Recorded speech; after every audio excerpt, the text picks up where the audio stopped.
If you're an account manager, you already know this. You're the one keeping the business running.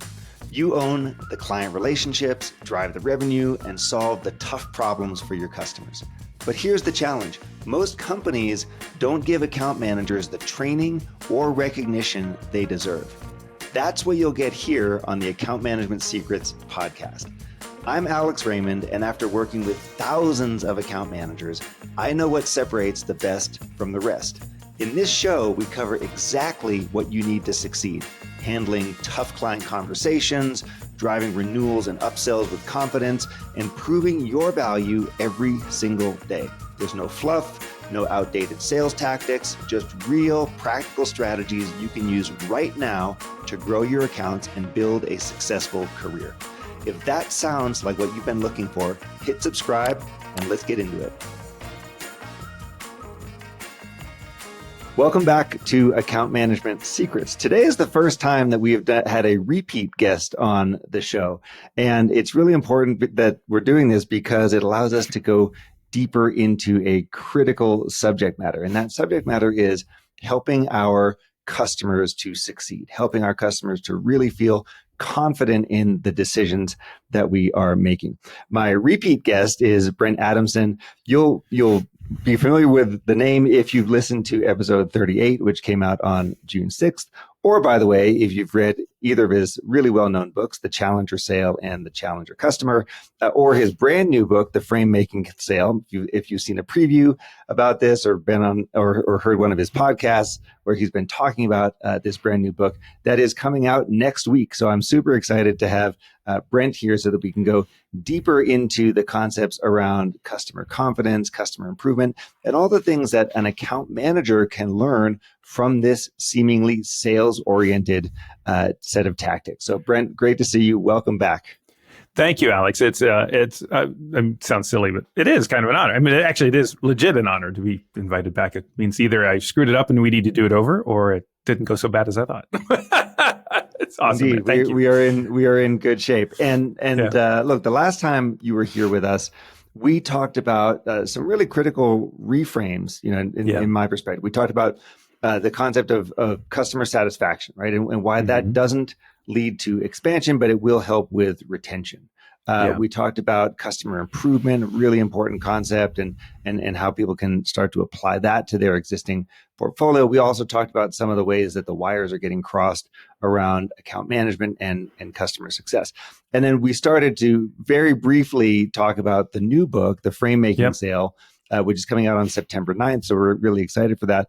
And I would love to just get into that piece today to understand, what can an account manager take away from the frame-making concept to be able to put to use inside of an existing customer or portfolio? Cool. Yeah. So let's dive in. So for just as we start, Alex, just in terms of terminology, and we could probably do a whole episode just on this question, but when I say sale or sales, I kind of mean the whole thing. So I think very broadly across hunting, farming, expansion, retention, new logo acquisition, even success. And for that matter, I think up funnel to marketing as well. To me, that's all sort of essentially, I guess today the cool SaaS kids call that go to market, I guess, right? So to the degree that I'm using the word sale, I absolutely, at least in my mind, I'm thinking of your audience as well. But we could certainly dig into the specific aspects of account management, and retention, expansion, because I think that's super interesting. In fact, very interesting and critically important, as you know. Let me start with this, maybe with a data point, and kind of sort of give you a sense for what this book. The book is called The Framemaking Sale. You mentioned it's out September 9. I think it has massive potential to sort of rewrite how we all think about go to market, because it's going to add just an entirely new dimension to what we think we're trying to do in any customer engagement. And it starts with, like so many things in my at least professional life, starts with a bar chart.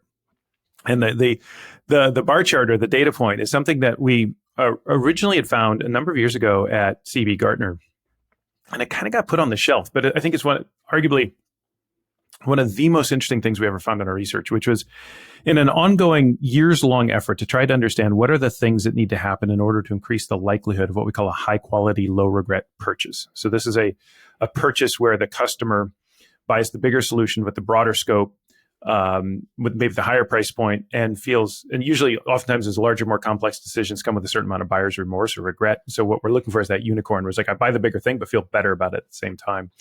And again, I won't belabor the point, but just particularly since we're early in the conversation, I would absolutely suggest that applies to certainly expansion decisions as much as it does to new logo acquisition or new supplier partnership decisions.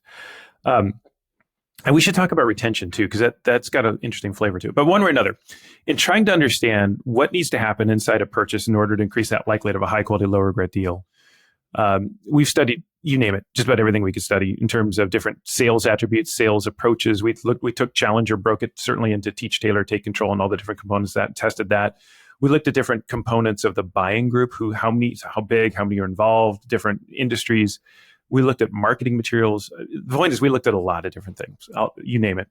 And in all that research and all that work, the thing that popped out by far as being the single biggest driver of a high quality, low regret deal is the degree to which customers, it's the degree to which customers report a high level of confidence in the decisions that they're making on behalf of their company. So we call this decision confidence. And what's really interesting when I say by far, Alex, is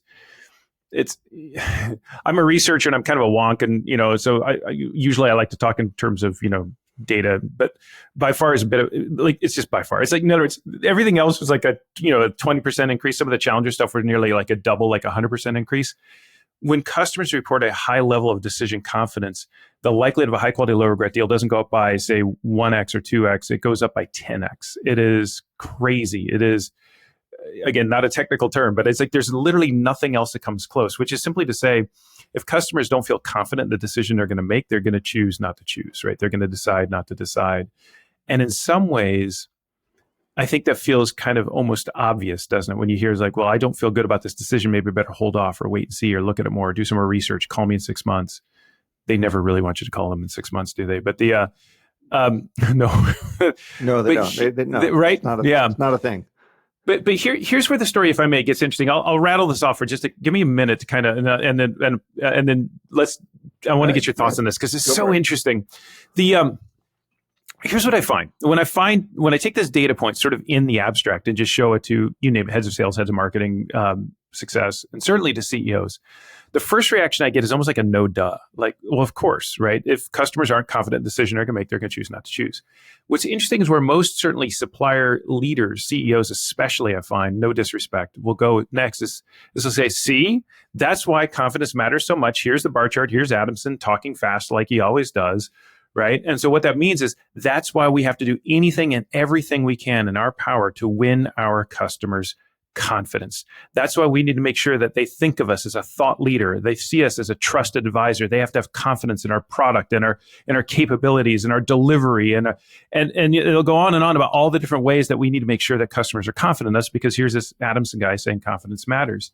Here's where the story takes this weird left turn, Alex, and why I decided to put everything. I tell people I'm all in now on this book. I don't know if it's on black or red, but I quit my job. I'm writing the book. I mean, this is everything, because here's what's so interesting. When you unpack those dimensions of confidence that matter, it's, you take that bar, that big bar, this is confidence 10x, and you say, all right, what does that actually mean? What are the attributes that make up that bucket of confidence?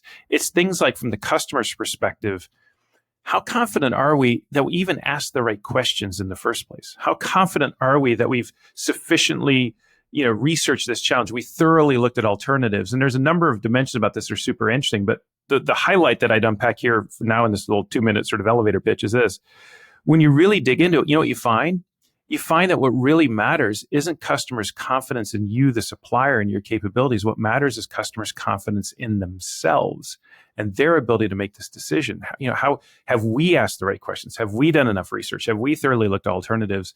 And so, bottom line or top line, depending on how you look at it, this whole book, this whole project around frame making starts with this very simple question, which is, what does that even mean? What does it look like to engage customers through sales, through account management, specifically in a way that's designed not to change their perception of us, which is what we're all focused on, but what would it look like to engage customers in a way that's specifically designed to change the way they think about themselves, to change their self-perception, not just their supplier perception. And so that's a backdrop for all this. And that's just not a question most of us tend to ask in sales or account management, is it? That we're we're so focused on helping them feel more confident in the decision, in us, in our product, and all the ways that we've provided, particularly in account management.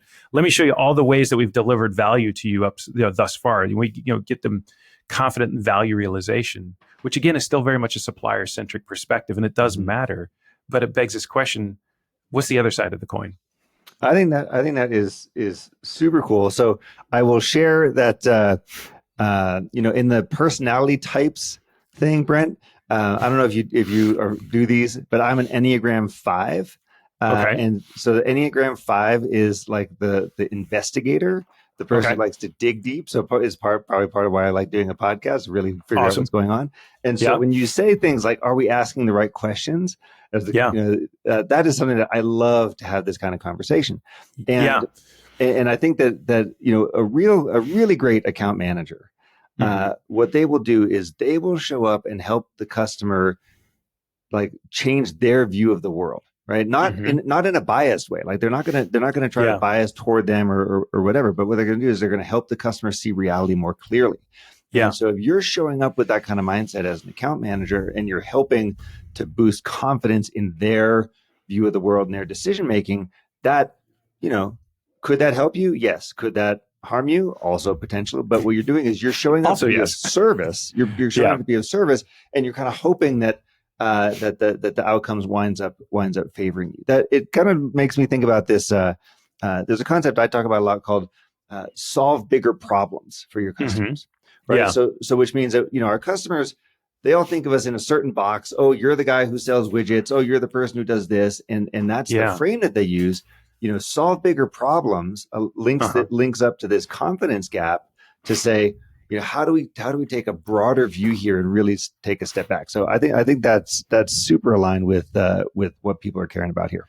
Well, from that perspective, I think in some ways, what you also just summed up in a lot of ways, Alex, is the heart and soul of Challenger, right? Which is Challenger is this idea, which some know, most don't care. But I'm technically not affiliated with the IP franchise called Challenger. It's owned by the Richardson Sales Training Company now, and when Gartner spun it off as a separate company, I stayed at Gartner's, and so, but obviously I've been part of that work from the very beginning, and I know it extremely well. Still keynote on it, and I believe in it very deeply. But what's interesting about Challenger is, I think why people gravitated to it is exactly what you just suggested. It helps customers identify bigger either problems or opportunities than they fully appreciate. It shows them new ways to make money, save money. Where frame making sort of picks up from Challenger is kind of this point where customers are thinking, okay, great, you've shared with me this hopefully really powerful insight. You've made it very compelling. You've shown me a business case for change. You've shown me new ways to make money, save money. But now I'm starting to think about, oh God, I really kind of want this. That's kind of cool. But now I got to get this person on board and this person on board. And by the way, someone else has showed me a different insight that tells me I should be zigging, and you're telling me I should be zagging. And I've got a colleague down the hall that's talking about, I want to buy this. Is a story we tell in the books. Like, I want to buy machines that save lives in my hospital, and the CMO's talking about building a parking garage.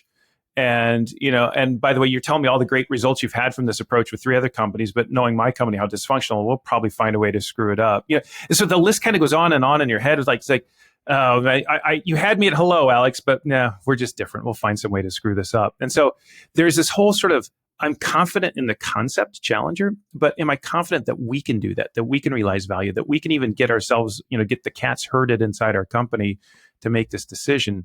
And that's really where frame making really kind of comes into its own and really picks up, because I think there's at least across this buying journey 4 major challenges that undermine customers' confidence. This is why this is so important in the first place. So yes, confidence matters, but it matters especially when that confidence is under threat. So it's decision complexity.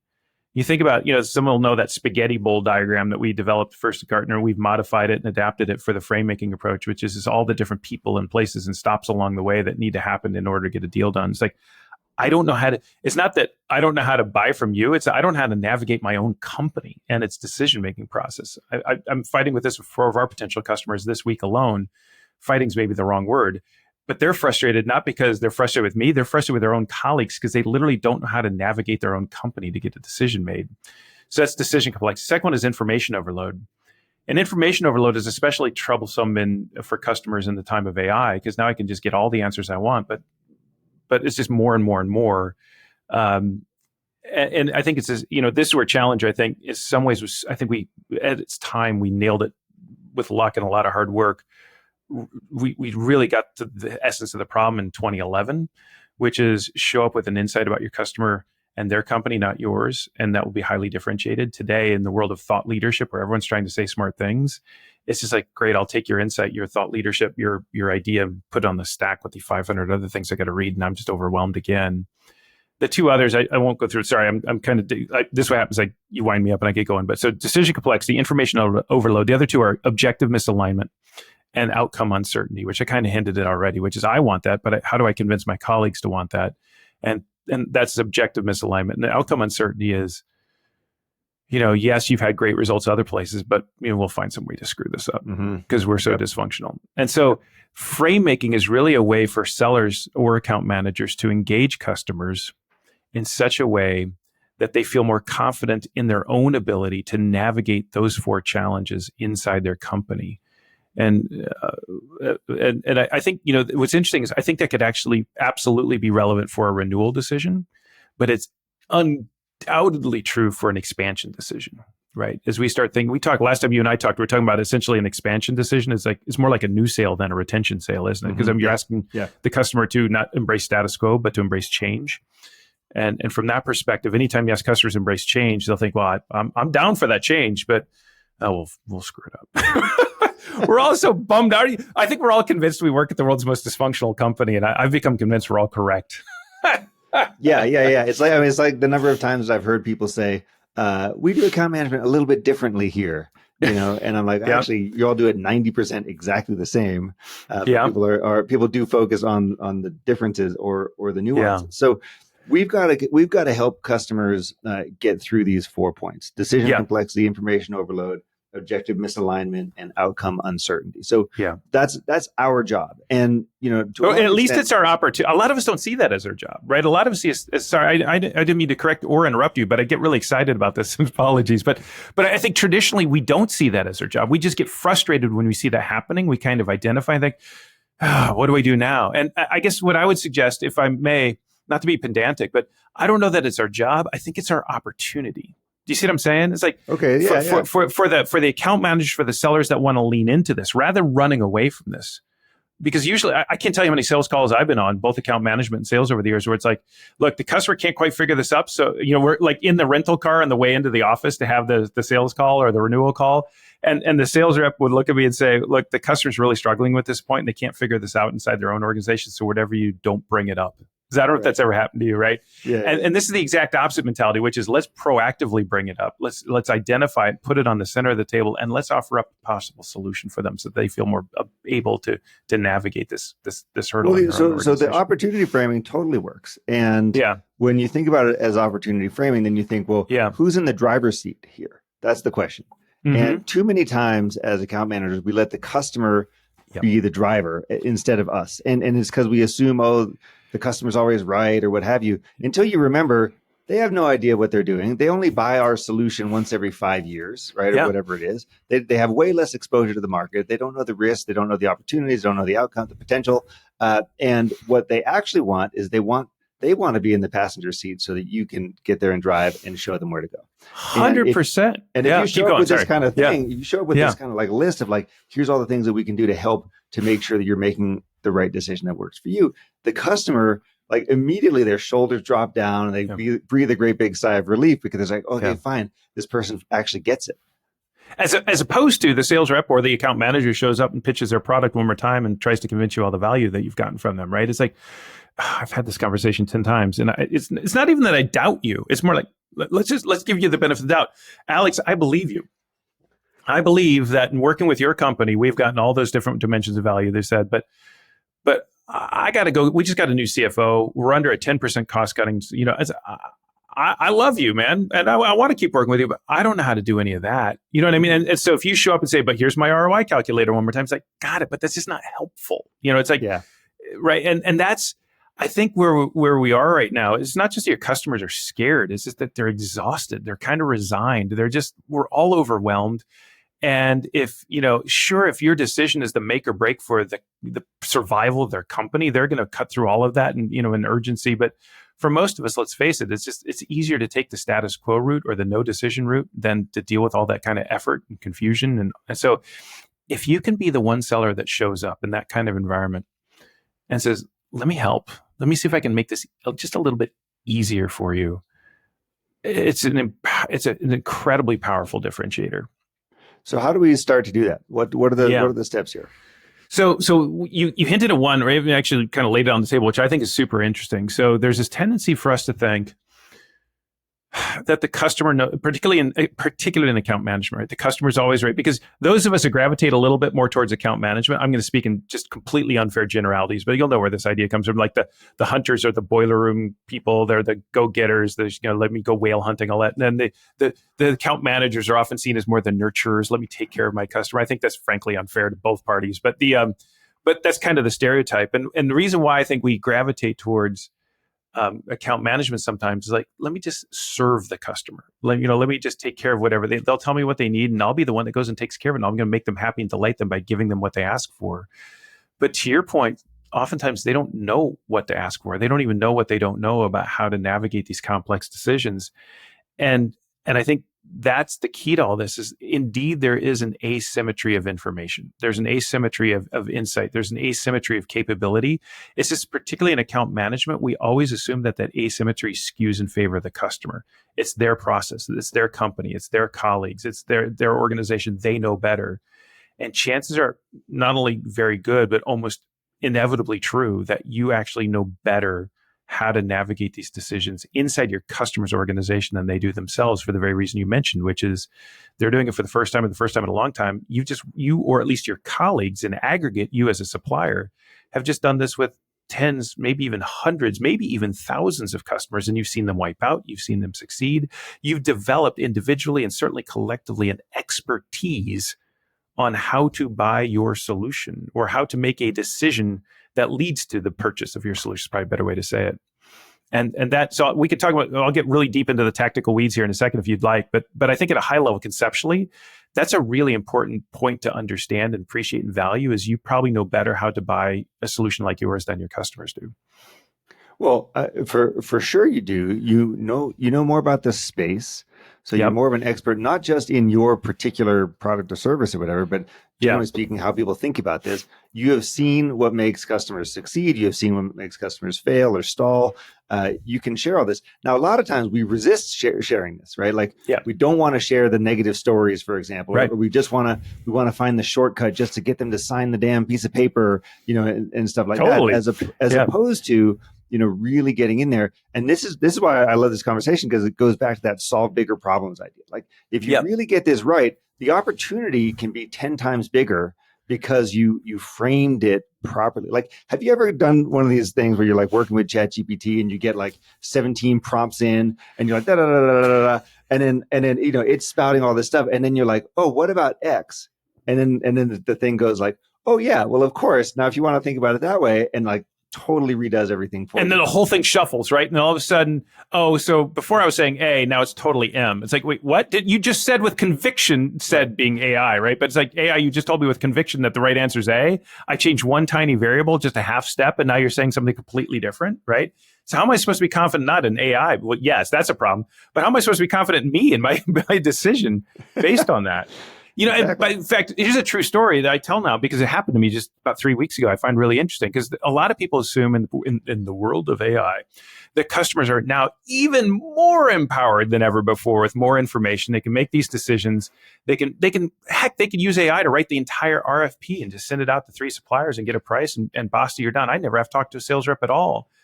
But Alex, here's what happened to me. Let's see if this resonates with you. It's a true story. It's a true story when I started with, I was on Instagram the other day. That's really embarrassing, but there you go. So I was on Instagram the other day and, it's like killing time trying to, like, that's the best way to fall asleep at night is Instagram, not. But anyway, there I was. And because the algorithm has figured me out like it's figured out everyone else, it was serving up, believe it or not, advertisements for human grade dog food, because I have a rescue dog and our dog's got some digestive issues and I love my dog and I want to do right by my dog. And the algorithm somehow knows this because it can see into your soul. And so it starts serving up advertisements for human grade dog food. And I think, I should be a better dog owner. I should be a better human being. I should do right by my dog. I should get human grade dog food. I don't know what to get. So I said, I'm going to do this. I'm going to do what B2B buyers do now. I'm going to go to, I used Copilot for this one. So I'm going to go to AI and I asked Copilot to give me the top 4 vendors, the advantages, the disadvantages, the customer testimonials, the pricing structures, all of it. And I said, put it together on a table and then give me a recommendation. So I want the whole, essentially build me an RFP for human grade dog food. And you know what? For those who have tried it, not surprisingly, it did. And I was really proud of myself because this is the first time I've really done something quite like this before. It actually generated a table. I exported it to Excel and I printed it out. And I came down to the kitchen where my wife was and I showed her this thing and said, I've been working with this and here's all the recommendations and here's what it says and here's the pros and cons and everything. It's this is so interesting. And I showed it to her and she looked at it and I looked at it and I looked at her, she looked at me and said, so we said so what do you think we should do? And she said, I don't know. She said, what do you think we should do? And I said, I don't know. And then we both said, it would be really helpful if we could maybe just talk to somebody who's actually bought these different kinds of dog food, just kind of talk to them and get their experience. And what we did then is we set that table aside on the kitchen counter where it's still sitting now 3 weeks later. Probably should clean that up. And we've never made a decision. Right. Yes. Right. And that's kind of where we are today. It's there's this really interesting data, which we start the book with from Gartner. Is the last thing I was involved with before I departed Gartner a couple of years ago, was this rep-free data. I don't know if you've seen this, which is 75% of B2B buyers that we surveyed told us that they would prefer to buy even complex solutions without ever talking to a sales professional at all. Okay. It's what we call the rep-free experience. And I took that around the world. One of the last things I did at Gartner, and we used to have knockdown, drag-out fights with heads of sales on this point because they would say, well, it doesn't really matter whether customers would prefer a rep-free experience. And by the way, 75% seems awfully high. My people are great. We're different. They don't want to talk to any rep, but they will want to talk to mine. And by the way, they have to because they got so defensive so quickly. It was really interesting. But they say, by the way, our pricing page doesn't show pricing, so they have to call us. So that's what they would say. That's exactly what they say. So they say, because we don't offer, or our solution requires a certain amount of customization. So we have to co-build or co-design it. So there's no choice. They have to talk to us. This is the only way you can buy our solution. To which I would always very diplomatically say, it's not a data point on what your customers have to do or do. It's a statement of what your customers would prefer to do if they could. And the very fact that they have to talk to you and prefer not to talk to you creates a gap, a very large gap, and that gap represents risk.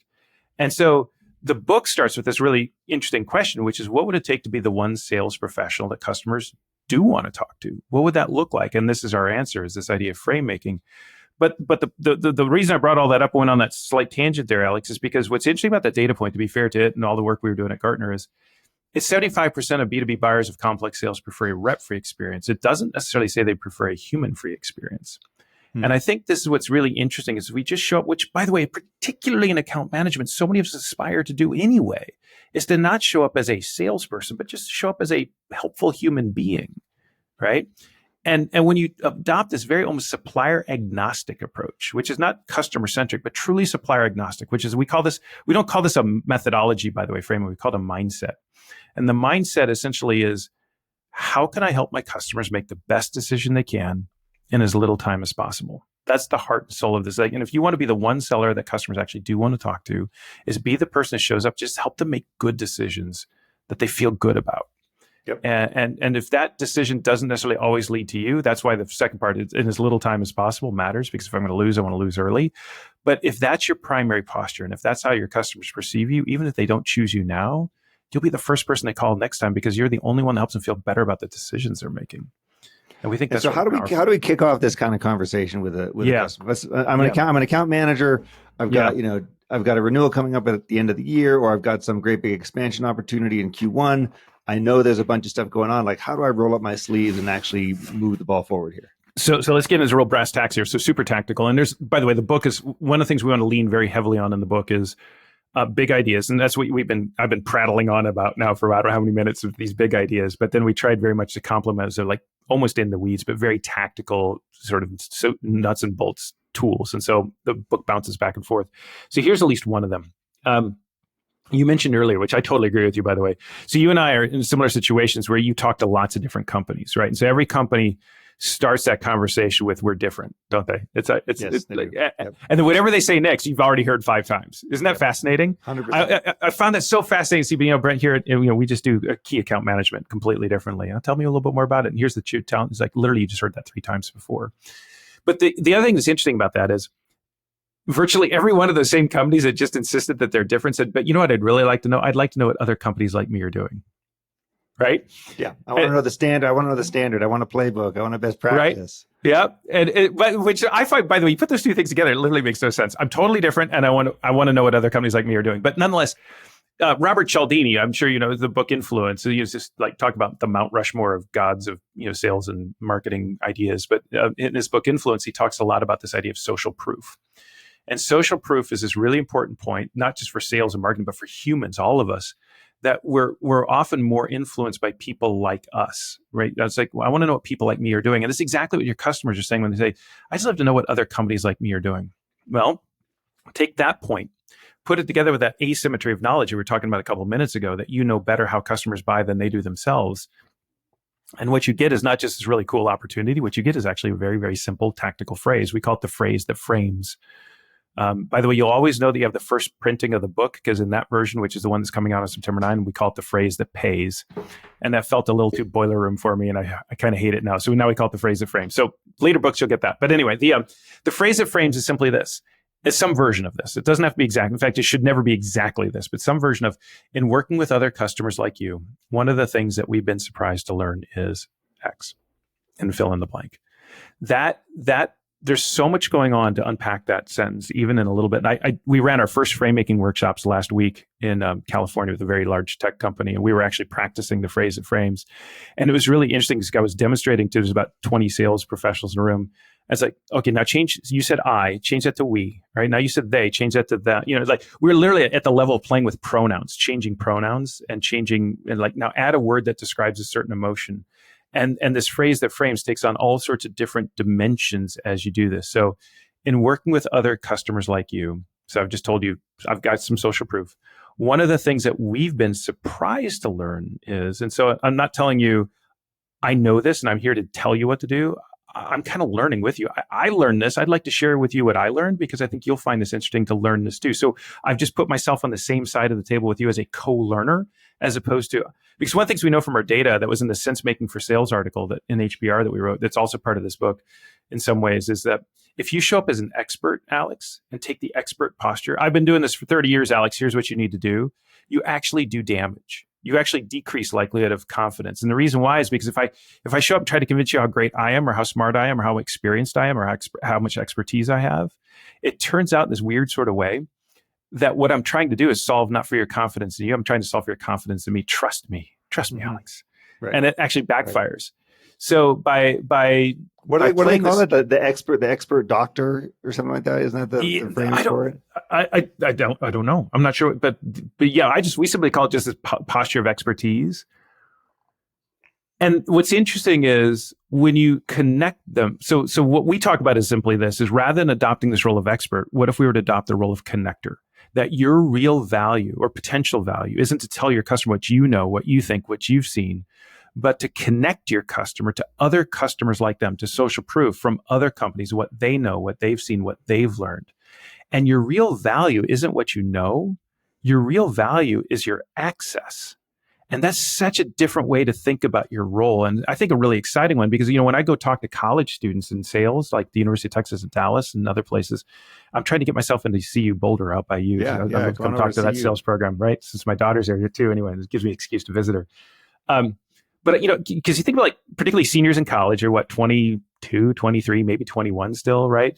And those going into sales, if they do it well, the next step is probably BDR, SDR, or something like that. But they're very likely at least sending emails, if not on the phone, talking to sometimes C-suite executives at 23, 24 years old, straight out of college with no experience. And frankly, and I think understandably, they're all kind of freaked out. Like, who am I to tell a head of sales or a head of marketing or a CIO or a CTO what they should be doing in their company? And you show them Challenger, they'll be down with it, kind of excited. But I can't just show up and tell them what to do about their business. I said, well, what if your role wasn't to be an expert, which would be really hard given the fact you're brand new at this, but to be a connector, because you can do that and anyone can do that. And I think that is, and even if you haven't had a lot of reps, your colleagues have. And so what you really are is a representative, not of you, but also a representative of your company and the experience that you as a company have aggregated and collected across all these other organizations, which you can share back to this customer and say, here's what we kind of see other companies doing.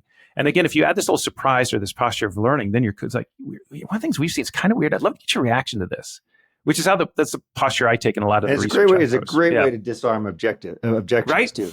Yeah. So because you can basically say, instead of, hey, you're doing this all wrong, which is full frontal assault. what I've been surprised to learn is, everyone else is doing this wrong. How are you doing it? And then they're like, oops, I have a problem I need to solve. Or, again, there's 1,000 different ways. And so my one challenge with the phrase it frames is, if this book takes off, and I truly hope it does, and I'm excited for it to do that if that happens, is that, fast forward 5 years, everyone's saying these same 5 words over and over again, and it becomes like commoditized, and it's like, oh God, you've read that book, haven't you? So so it's not a rote thing, but there's, in working with other customers like you, maybe it's a success story, working with other customers like you, I think we all struggle with this. Is so hard. So notice I'm putting a lot of emotion into it. I'm making an emotional connection, not just but there's one company we worked with, and it's kind of surprising because they actually found a way around this that I would have never expected. I'd love to share with you what they did, because there might be something there you could use. Right. That's the upside. Essentially, here's the better way to do that. That would be the teller way to like, let me just show up. It's like, hey, I've seen a lot of companies struggle here. Let me tell you the better way to do this. I essentially just said that with completely different words and a completely different posture. Well, one of the things something that's popping into my mind when you're talking about this is on the frame making and on the customer confidence piece. Yeah. One of the things, and it's kind of in the lingo that you're using right there, Brent. Yeah. One of the things that pops into my mind is commitment. Like, you are asking for and getting your customers buy-in and commitment along the way. Because when you say things like, "Oh, we were surprised by such," that's basically an invitation for them to engage with you. Yeah. And when you help them through the complexity of all these decisions and the information overload, it's further increasing their commitment to do something.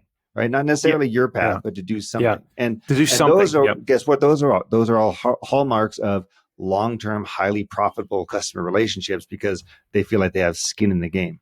And so, a lot of what you're doing there is kind of priming that, and I think that's the magic behind the frame making mindset. Right, is that you're sitting there saying, "Here's the box that we're going to be operating in." 100%. In fact, so there's such an interesting take, because I haven't really thought of quite like that, and I love it. That's really interesting, because it ties into a couple things that we're talking about, which is there's sort of two dimensions of this idea of frame making. One is prompting and one is bounding, right? So essentially what I'm trying to do is take something that's big and hard and overwhelming, like, decision complexity or information overload, those different challenges we mentioned, and just kind of bound it and put a boundary around it. So it's not over, because part of the problem for customers is it's overwhelming. It's like, God, I got to do all these different things. Like, yeah, I hear you, but working with other customers like you, it feels pretty overwhelming. There's like all these different things you got to worry about. What we found for those who've successfully made it across the finish line is they really focused on these two things first. So in other words, I took 100 things and made it 2 things based on social proof, not based on my opinion.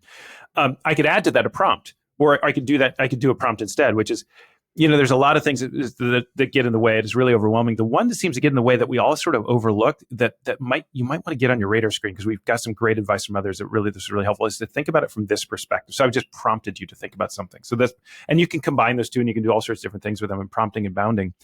But to your point about commitment, what I'm doing is, notice again, I'm not showing up saying, here's what you need to do.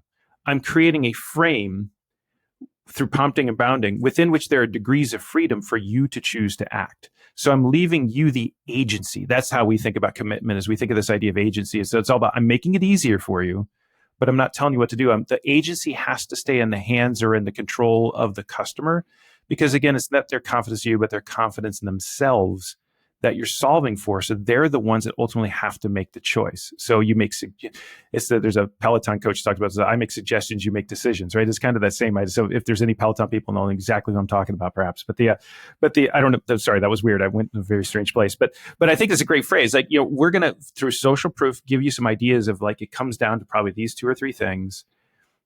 Here's why it matters, and you make the decision. And to the degree that you're the one making the decision, it's your agency, you're more likely to commit to it because you're choosing to act or not act.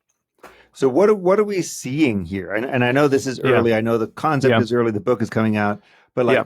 are you when this has been put into practice, what are we seeing in terms of win rates or stickiness or, churn or, retention data, that stuff Yeah, like that? it's a great question. This is where I'm at a bit of a disadvantage of not being at a research institute or a research company like CEB anymore, because we don't just have the resource to go out and figure that out just yet, but we will. What we found is it goes all the way back to that first bar chart that I mentioned, which is when customers feel significantly more confident in the decisions that they're making on behalf of their company across those dimensions I mentioned, they're 10 times more likely to buy a high quality, low regret deal. And what we find with the customers, even beginning now to try this, is that first of all, they're creating a different kind of relationship with their customers. They're more so what they're getting is, we think it eventually is going to show up exactly where you're talking about, Alex. Is going to win rates, cycle time, deal size. Those would probably be the three that I would look for immediately. But there's some, if you will, some intervening variables and even quote unquote softer ones. Like, am I the first one they call? Am I the one that like, this is the path to trusted advisor in my mind, is not to help them it's not to get them to trust you. It's like to help them trust themselves, and their trust in me will take care of itself. Do you know what I mean? It's like the very last, I think it's the last paragraph in the book.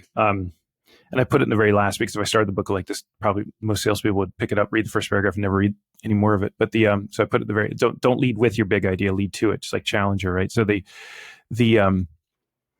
here's how I think about this. It's very humanistic, right? So Alex, I want you to take a minute and think about the people in your life, people that you love, people that are really important to you, and think about someone in your life that you love very much, right? And it could be someone from your current, a spouse, a parent, a child, someone who's very close to you, someone that, you think about them, you kind of smile on the inside. Hopefully, if we're lucky, we all have at least one, if not a number of people like that in our lives. But what's interesting to me is, particularly for like a friend or a spouse, if you think about how much you love them, there's a very good chance you think to yourself, I love you not just because I love you, but I love you because I love me when I'm around you. And if you've got one or two of those relationships in your life, you're a lucky human being, indeed, in my mind. Like when you look in the mirror and say, I just like this version of me. I like the version of me that comes out when I'm around you. And I think we all hopefully know that kind of high of that relationship, because that just feels so freaking good. And kind of what I'm asking here in this book is, what would it take to be that kind of person for your customer? I mean, granted, in the context of capitalism and we're trying to make money, but what would it take to be the kind of person who interacts with their customer in such a way that as a result of that interaction, the customer thinks, I just feel a little bit better about myself as a result of talking to Alex. And I think the rest of the cycle times and the deal sizes and all that will over time just take care of itself. I don't mean to say it like to because at the end of the day, we're sales. That's what matters, right? The number matters. And if we didn't have this big bar chart that says this is the number one way to win a high quality, low regret deal, I wouldn't have, and I couldn't have written the book. But I think, to me, it's the physics of how that works and why that works that's so much more interesting. Brent, I think that's a great question to leave us with as we end here. Like, how can you be the person who literally leaves the customer feeling, I feel better because I was interacting with you. I feel better about myself, my decisions, all the things that are on my plate, the stress of my job, whatever it is, I feel better because I interacted with you. That is such an important goal for us account managers to be. Isn't that cool? I just think it's a better world when we can live in that world, whether it's friendships or sales. And if that seems kind of tree huggy to some, I don't mean it to be, because at the end of the day, this is, I think, the shortest path to selling more stuff if you want to get crass about it. But one of the things I say at the end of the book, Alex, and I mean this quite sincerely, is I don't know that there's ever been a time where doing what's right for the world and humanity and doing what's right for sales and your number have been more aligned than they are right now. And I think that's pretty cool. Fantastic. Love it. Great conversation. Congrats on the book that is coming out next week, The Framemaking Sale. I'm really excited to see that thing live and in the wild. Brent Adamson, thanks so much for joining me. Cheers, Alex. Thank you so much.